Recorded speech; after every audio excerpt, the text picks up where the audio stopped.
Hi, it's Stephanie Pruitt. It is day 17 of 30 by 30 by 30, and today I drafted a poem in relation to work by Kerry James Marshall.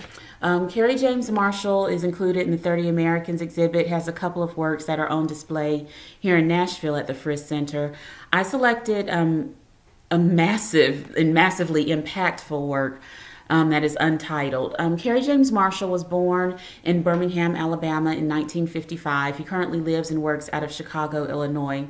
Untitled was created in 1998-99, and it's a massive series of woodcut prints.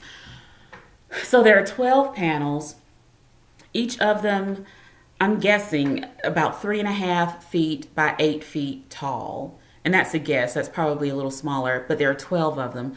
So it takes up a huge wall in the exhibit space. And it's a domestic scene. It's seeing the inside of a high-rise apartment space. And there are 6 black men sitting around in the living room, some on the floor, one on the sofa, one standing, sitting around talking. And you just see, it's an inner space. It's Something about it is slightly meditative, like going into the inner sanctum of someone's home and that privacy, that kind of what could be a private moment, but they're sharing it communally. Let me read the draft and I'll talk about it a bit more, because this one I'm just feeling all kinds. I have lots of feelings about this. So let me just read and I'll keep talking later. Okay. Sky blue, city block blue, like ground green and wall green. 2 shades of the same thing. I have walked the 33 paces of this picture, seen the dozen ways we slice a day, taken 9 inhale and exhaled breaths, gone from the yellow brick walled exterior to the inner pink. I peeked at the colossal swath of normalcy. What else would it be? Like flowers on a plate, the men say, we eat, we feed, we serve our own selves, and occupy otherwise empty rooms. This is one, as I just read it out loud, hearing it in my mind, I feel like I've done it such an injustice. I have such a strong image in my mind of the work, and more than an image, the feeling. I have this sense of magnitude in encountering this work because it's so large, and really it's a high-rise building. It's a high-rise apartment building, 6 men inside, but there's something somewhat voyeuristic about looking at their inner lives and inner space, and at the same time very intimate, and like it doesn't allow you to be detached. It's so large, it just, the space and the piece just kind of pulls you in. And I guess part of what I'm feeling is that I didn't fully capture that image in the poem. And these drafts of poems aren't always trying to exactly do that. Sometimes they're kind of a jump off point. But who wants to be a jump off?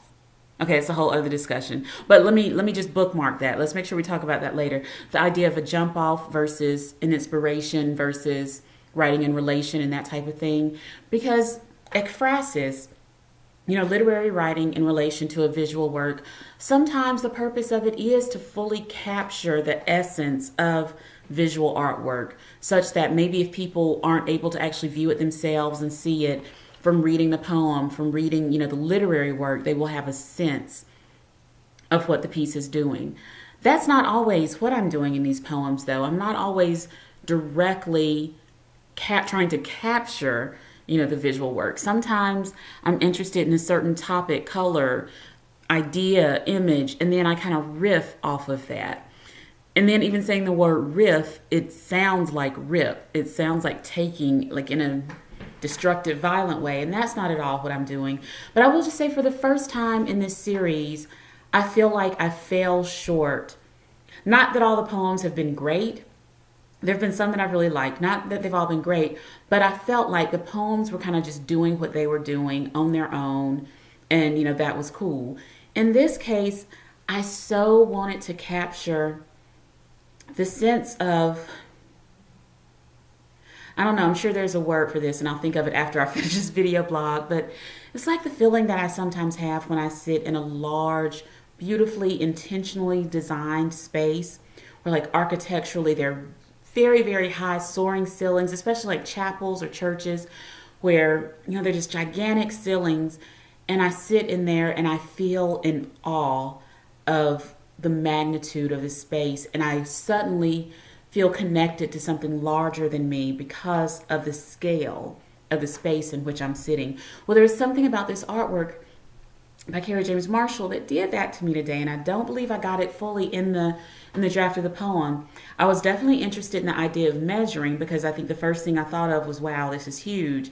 And initially I thought, well, the way to measure it would be to look at the information card and see how many feet, how many inches, tall and wide is it.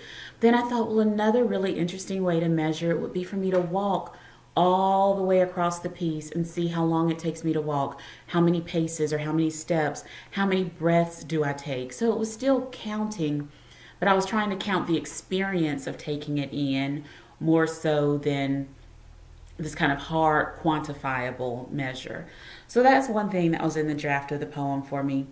I also really want to hone in on the idea of normalcy and what really is kind of a nod to recognizing how sometimes artwork can be voyeuristic, often is voyeuristic, because it gives the audience member, the reader, the viewer, an opportunity to look into someone else's construction of a life or an idea without actually having to live it. We experience it, hopefully we emote and actually feel a connection, but it's kind of voyeuristic in a way.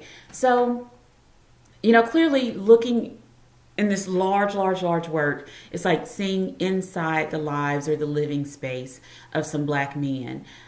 The thing that can get kind of interesting, or the thing that I think twice or thrice or four times about, is when in our culture we see and know so much about the everyday lives of certain people, a majority culture, and we know very little about a minority culture, a lot of times people seek these inner views, not enter, but inner views of life.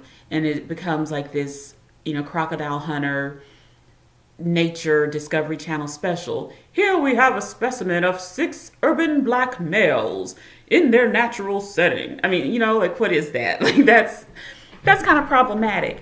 But I also connect with people and people who have the desire to really see and learn and know something other than their own life.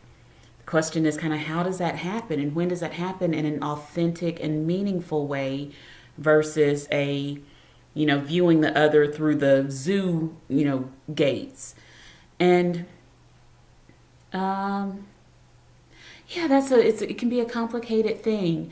I think about open studio tours or even open houses, like Sunday from 2 to 4, you drive around and see all the real estate signs for an open house.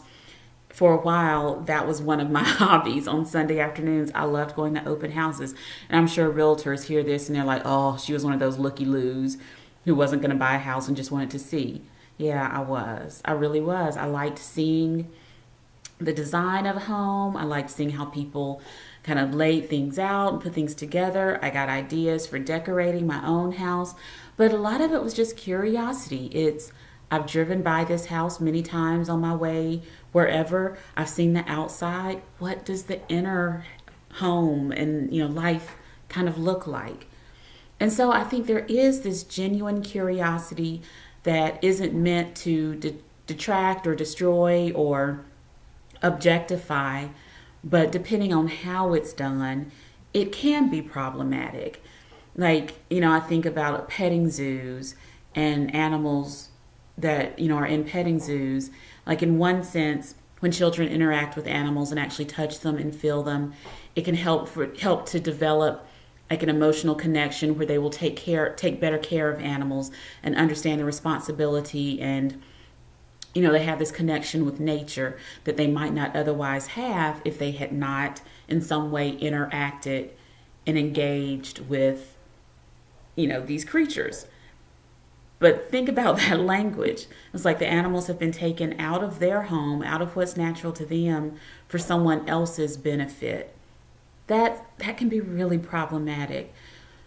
So I wish I had a really nice and neat conclusion to tie all of this up. Overall, what I'm saying is I'm in love with this work right now. This huge, massive, tender, voyeuristic work that shows the normalcy, the everyday lives of these men. I did make some choices and I changed a line. I initially had a line, like flowers on a plate, we eat our own grief. And the six men are inside, like I said, a living room. And on a table, on a little coffee table, there's a vase of flowers that look like they're halfway dying. And then there are a couple of plates around where you can see the men have been eating. And there are literally flowers on the plates, like they've been eating the flowers. So one image I got is that maybe the flowers were delivered as a condolence for something. And so I had those two lines, like flowers on a plate, we eat our own grief. But there was something in me that wanted the work and wanted the poem to be more happy or celebratory, or at least just neutral and not referencing some type of grief and sadness. So I changed the lines to like flowers on a plate. The men say, we eat, we feed, we serve our own selves. And I'm even hearing the two versions. The first one sounds so much stronger and more poetically interesting to me. And I'm kind of battling between what works for the sake of the poem and what works for the sake of the image of strength and that I want to put forward. And that's a decision I guess I'll have to make in the editing. But I'm still talking and I still feel like I've fallen short in really relaying the beauty of this work. Yeah. Isn't that something? Isn't that something how language, visual language and textual language can do very different things, and I'm grateful for the two of them. But I think today I feel like I'm encountering kind of the boundaries of my linguistic abilities, or at least my linguistic abilities given 30 minutes to write something. So I'm gonna be gentle with myself in that respect. All right, y'all, I really enjoyed this one, and I remember saying something like bookmark that. We'll talk about it later. But I've gone on quite long enough, so hopefully I'll remember that bookmark and I'll bring it up to you tomorrow when you see the number 13 on the sticker. Y'all have a good day.